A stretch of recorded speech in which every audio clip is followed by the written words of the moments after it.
Hello, my name is Faith Kilonzi. I'm Rhonajoy Koome. I'm Mongina. And I am Mwikali, and together we are Global Tech Sailors. This is a podcast where we explore the latest trends and technologies in the world of cybersecurity, data science, software engineering, DevOps, and many more. Welcome aboard. Hi guys, welcome back to our podcast. We go by the name Global Tech Sailors, and we are back again with another episode. And today we are talking about data structures. Actually, we call it decoding data structures and algorithms.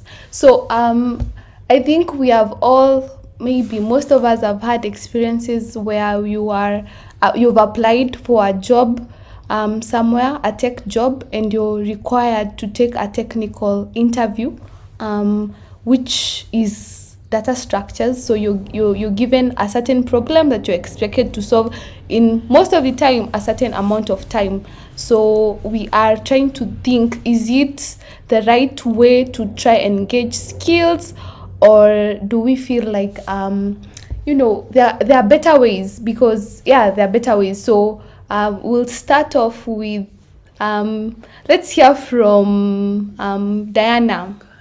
Maybe tell us what is your or was your experience with data structures? How was it? How did it make you feel in general? Okay, thank you for giving me this. My experience with data structures have been not so great or not so bad. Oh, Diana, what happened? Okay. The worst was the one I had with Google. I know I never told anyone, but it was so bad because I froze. I think I froze during the interview, and I didn't write anything, literally. But they gave me a second chance, which is I will do it later on when I think of it. But that was not the very best experience. But that is how data structures can be. They give you anxiety. Even though you know what you're doing, it will sound like you don't know anything at all. So Diana, just to take you back to the experience, take us through. You were given a problem, and then you were told to join a Google Meet, and then you do it practically while they are watching, right? Yeah, I think the main challenge was I was given some time they even gave me the resources. Google are very good people. They give you the resources. That was also my experience. They give you the resources that you need, and so you'll take like 2 months or a month to go through those resources and to just do research on the topics of data structures. Then they'll set you up in a meeting. Then during the meeting is when you'll do the interview.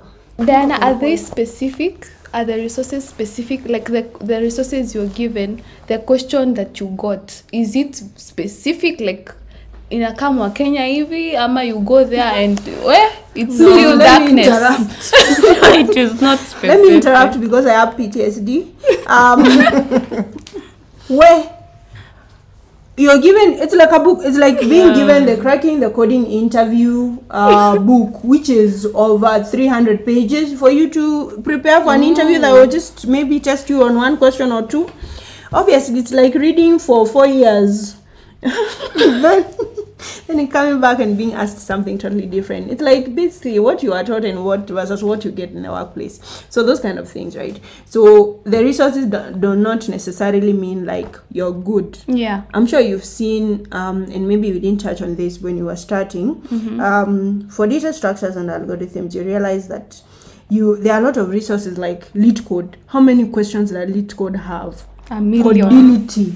All those other coding platforms where you are questioned on data structures, and like there are so many, like you have so much ground to cover only to be asked 2 questions, and they are not like straightforward, something that you can just cram and go. It's too much, like it requires so much from you. So for sure, very daunting experience. Another question, how long are you given to articulate or do that question? 30 minutes. 30 minutes? Yeah. How many? 2? You said 2? Yeah, 2. All right, that's Diana's. Mwikali, tell us about your experience. How was it? Do you love DSA, data structures and algorithms? It's kind of like a love-hate situation because they do help you kind of like master your craft, but at the same time they aren't a measure of what you do. Because I think I've said this before. There is a time where I was being interviewed for a particular job, and then I had interacted with Python for a very long time, and then this job interview was supposed to be a JavaScript one. And then I was like, I've learned JavaScript before. I think I can still ace it without doing practice and everything. But then when it came to the actual day, I realized that, and this is so shameful, I realized that I had forgotten how to write loops in JavaScript. Wow. So in as much as for let I is equals to 0. Don't remind me.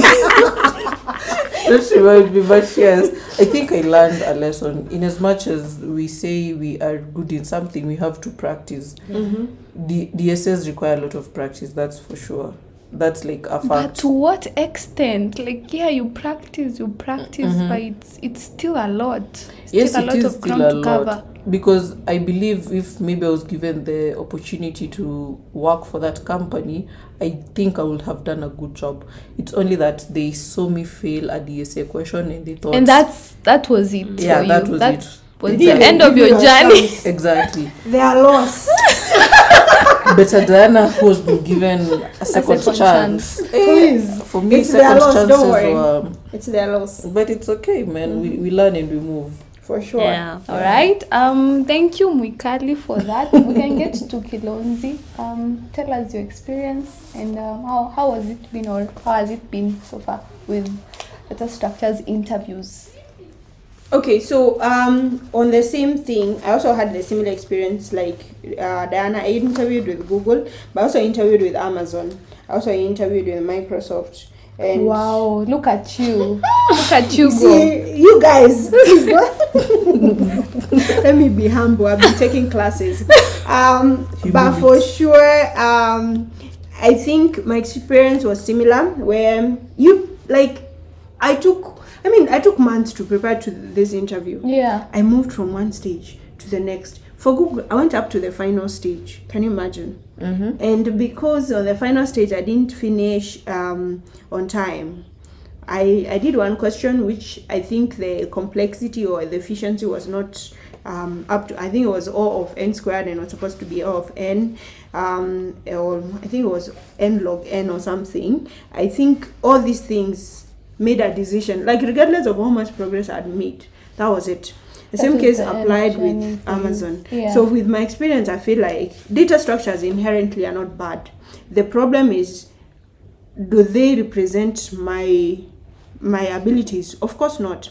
So I feel like, personally, they might help in the day-to-day software development, but they are not but they don't like, I don't need to know how to insert, what is it called, a linked list at the end or at the tail, or check if it's circular or not. I feel like I might apply that concept, but should it be the defining factor on whether I get the job or not? Yeah. Of course not. I feel like I've done maybe more complex problems or more complex projects as compared to the one data structure that I failed. Question is, will you be using a bubble sort every day as a software developer? Good question, Mwikali. Good one, that one. Then, Rona, maybe before we skip you, because you are the host, Yeah. do you have any experience to share? Do you think they are necessary? I think I think it's just emphasizing on what you have said. They are good, they help you learn, but they're not the gauge of how good you are technically. Because for me, what happens is when there's a lot of anxiety that comes in, especially when you're telling me I am watching you. You're there watching my every move, where I don't think straight. And the fact that there is a timer clicking there, you're 20 minutes to go, I even freeze more. So I feel like they're not the best depiction of my intelligence. Yeah, I would say that. How do you also talk about how you get the question. You are not even using a coding IDE or VS Code. You are using Google Docs. It's like, and also the same thing as whiteboarding, where you're given, if it's physical, you have a panel seated, then there's a board, and you're given a marker. Yes, to stand there and tell us, how do you do this? Yes. So I think I think like this process can be very stressful. I remember I used to have panic attacks just preparing for this thing. Dan, I don't know if your experience was similar. Like, you feel like this is the defining moment. I've been wanting to get into big tech for the longest time. To Google. You've already seen that salary, right? I even have a friend who interviewed with Microsoft and they flew them to South Africa. Wow. You've already seen the office, but you saw it because of a data structure question that you couldn't solve. So I feel like the process on its own, and just because they are what they are, it becomes very stressful. It becomes very stressful for people to prepare towards such interviews, and it's sad, man. It's sad. So we have established that with DSA comes a lot of mental pressure, mental exhaustion, what other things? Anxiety, panic attacks, name them. Depression when you don't get in. Depression, the frustration episode where we said that there are people, I know people that have quit jobs to prepare for DSA questions. Oh gosh. Now imagine you've done a whole preparation. You've quit your job to prepare for a job in interview at Google. Oh gosh, and then you fail the interview. Then you fail because one question, it wasn't of, and it wasn't. Can you imagine? Like, even it's too much for sure. All right. Though, could we say that there is there a good part of it, Kilonzi? From the good part of it, of course. The good part for it is, like, forget about the interview.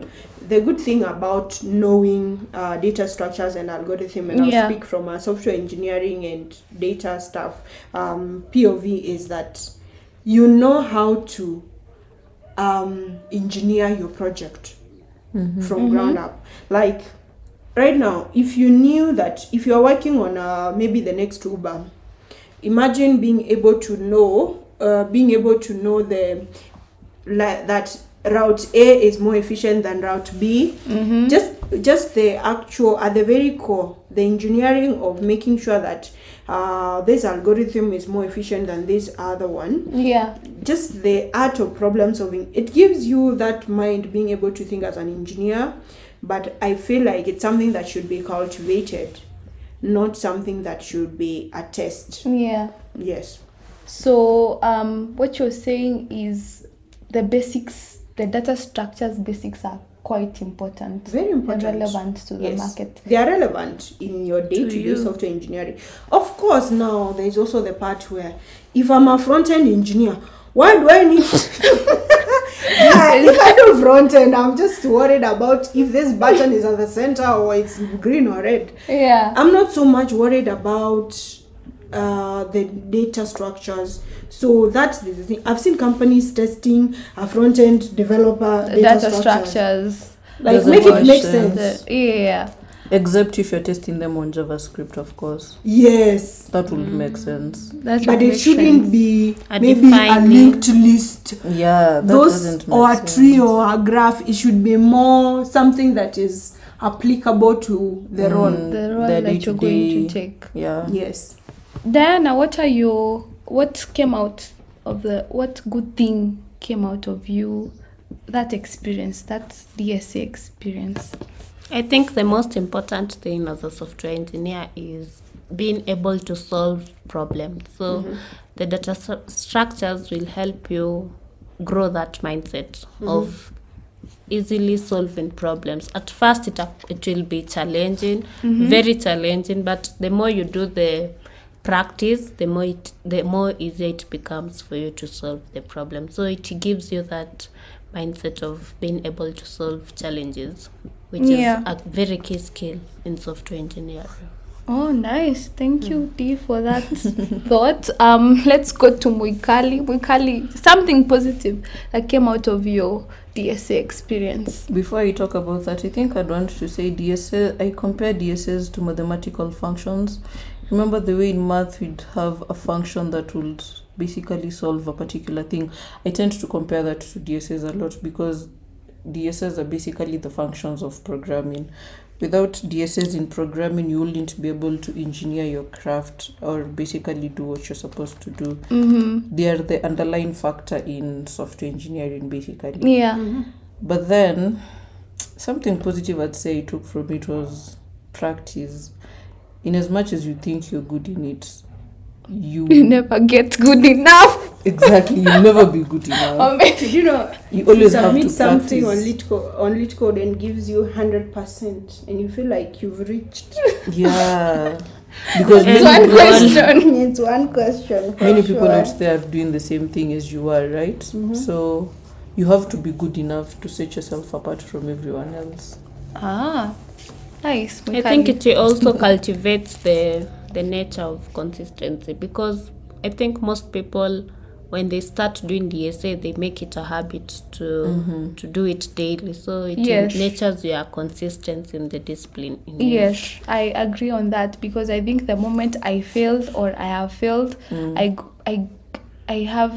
get back to it and I try to think, how would I try to solve first of all the problem after the interview, even though I failed, and then there's this energy that comes. You have to practice to be better in this, so you have to keep learning and keep looking for these materials. So it does cultivate the culture of consistency and maybe trying to go deeper and trying to learn every day.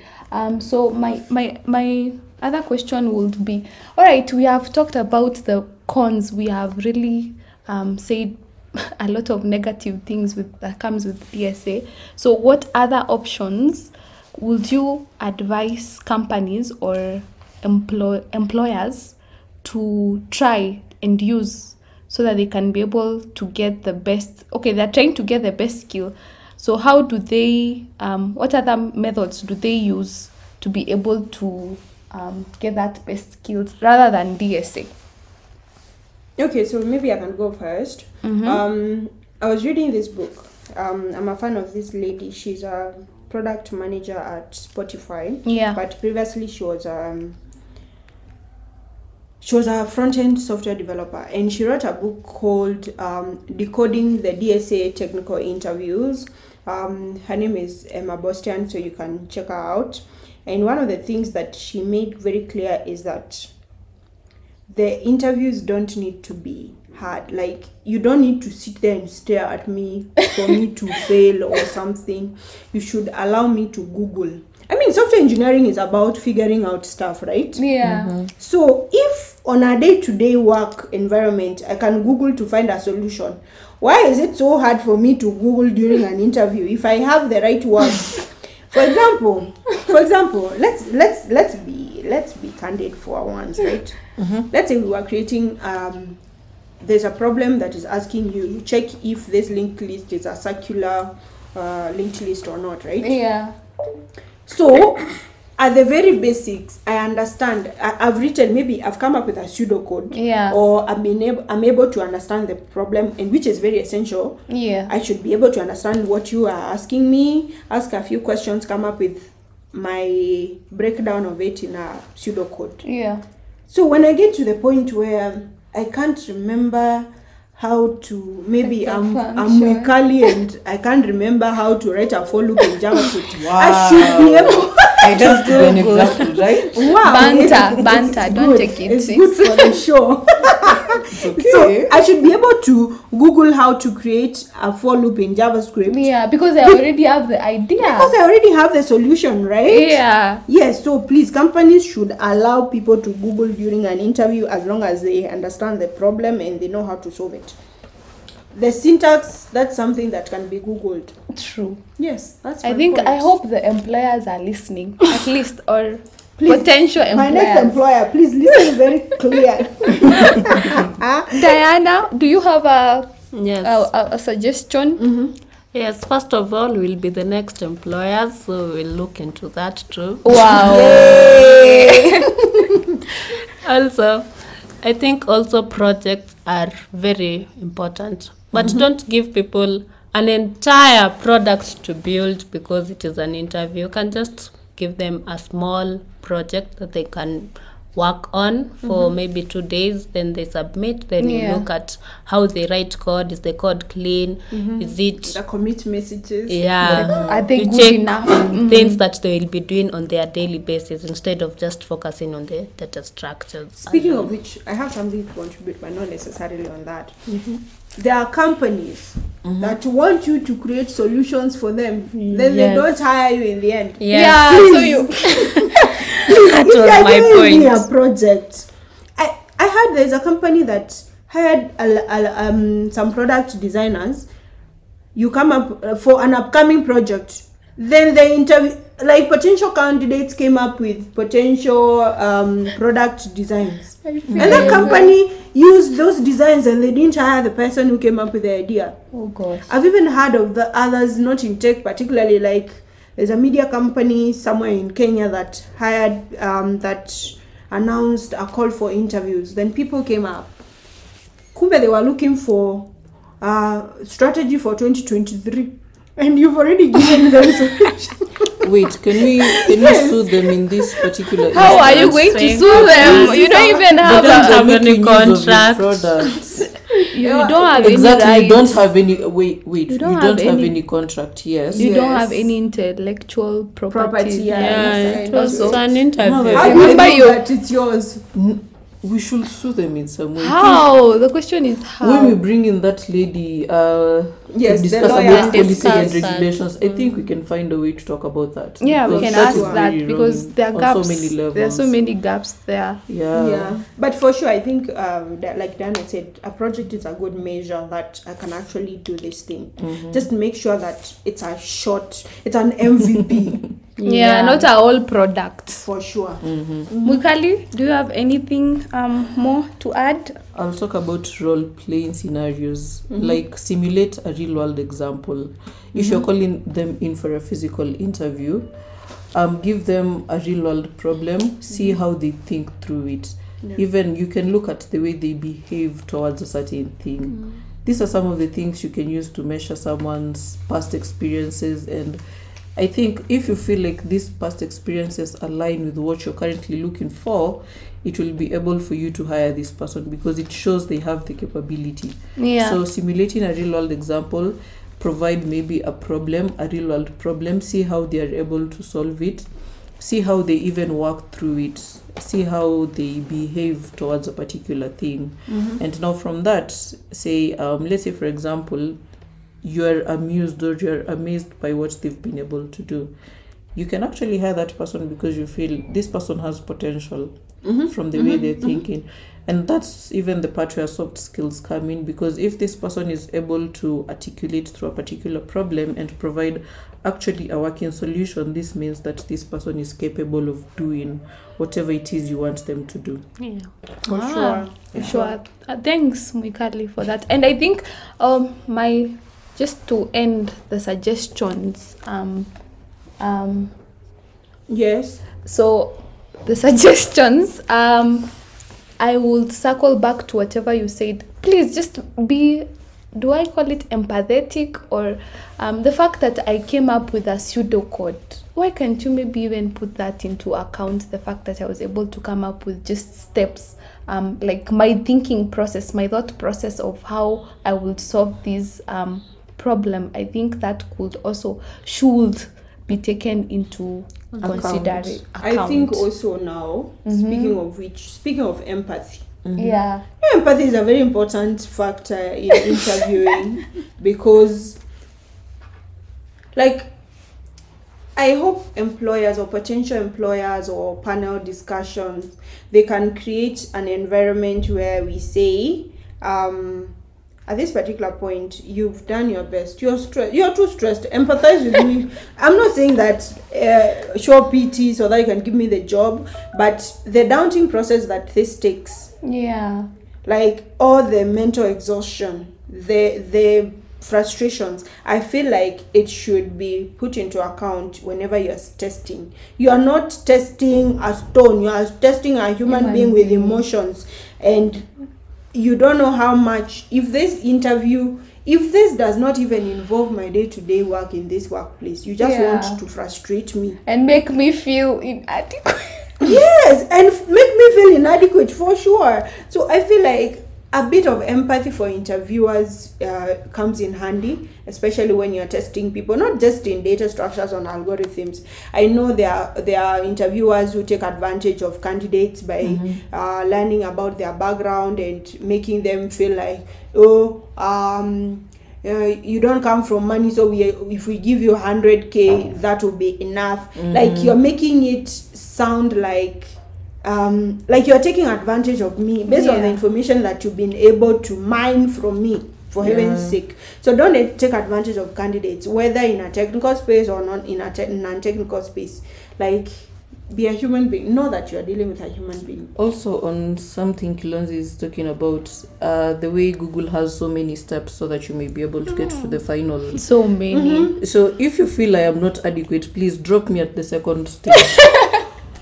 Don't pull me up to the final stage, and then when I'm at the final stage, I'm feeling like, I'm almost there. Then you're getting that paycheck. Exactly, and then you drop in me at that particular point. If you feel I'm inadequate, please drop me at this particular point. Tell me that this and this and this didn't please you, so that I may not live in the hope that I may get this job, and at the end don't fly me to another continent and exactly drop me there after I've already seen that office, and then I already have all these hopes that I'll be. Anyways, what if you failed the last interview? Like who? Okay, I know. There was a time I was interviewing for a particular company. It was on one of the big audit firms in Kenya. I'm sorry, you guys, I've interviewed too much. Someone. You have a lot of trauma with you. That's why I'm like, I was stressed. Let's stop it. But one of the things that came up in my final interview, I mean, by the time you meet the director, you're hired, right? Yeah, you would think that. Usually that's the process actually. By the time you're meeting it means that the HR guys have cleared you, your manager, every like in a 6-step interview, meeting the director is a final thing. I mean, at least that director told me something. They said, you speak so passionately about tech. I don't think audit firm will do you the justice. What? You told me that. It's actually, I don't want to. After you've gone through. After I've gone through everything. Like we talked and we were so, I knew I was getting in, and I know immediately after you finish undergrad, Big Four is usually one of the best offers you can get because they pay well for a beginner, right? Yeah. So it was one of those things, and I was like, You weren't ready for that. I wasn't ready for that because, but at least there was something positive about it. The fact that he gave me the feedback, and I knew for sure you're not getting it. I'm not getting it. But he told me why. He told me, I think the best thing you can do at this particular point is look out for opportunities that allow you to perform tech roles or become a software engineer, because the role itself was in audit, and if you're auditing systems, you're not necessarily a coder, and I love coding. So that's actually how I didn't get the job. Immediately after that, I actually got into my other job, which was previously being a software engineer in a bank. Wow, do you see when one door closes, the other one opens? No, but the fact that he was open with her is a good thing. Is a really good thing. Rather than just being told that unfortunately we will not continue with the hiring process after 6 steps. So he told me the fact that you don't have an experience in audit and you speak passionately about tech is a better space for you. I think looking back, it probably did you well. It did maybe at well. that time it was not at that time good, but it did you well. So our parting shot for this episode, we call it short and sweet. Short and sweet. Maybe one word, or please don't give us stories. Mwikali. But in short, Don't give us stories. I wanted to give a story. But anyway, practice does not make perfect, but practice helps you become better. wow. At least Woman today- of wisdom. Today, at least it's not drink water. Oh, and of course, Drink water water. and mind your business. All right, Diana. Stay consistent in all that you do. Short and sweet, girl. Kilonzi can will go create a into- story. I will say be consistent also. And keep the discipline. Yeah, I also say that be open to learn, Yeah. but also as an interviewer, be open to learn. Yeah. Thank you. Oh wow, good point there. Interviewers, be open to learn. Thank you so much, guys, for listening to us. Remember to subscribe to our YouTube channel. We are Global Tech Sailors in all platforms. Send that comment if you have suggestions of topic you would want us to speak on. Make sure you just comment and We'll see you on the next one. see you. Bye Bye bye.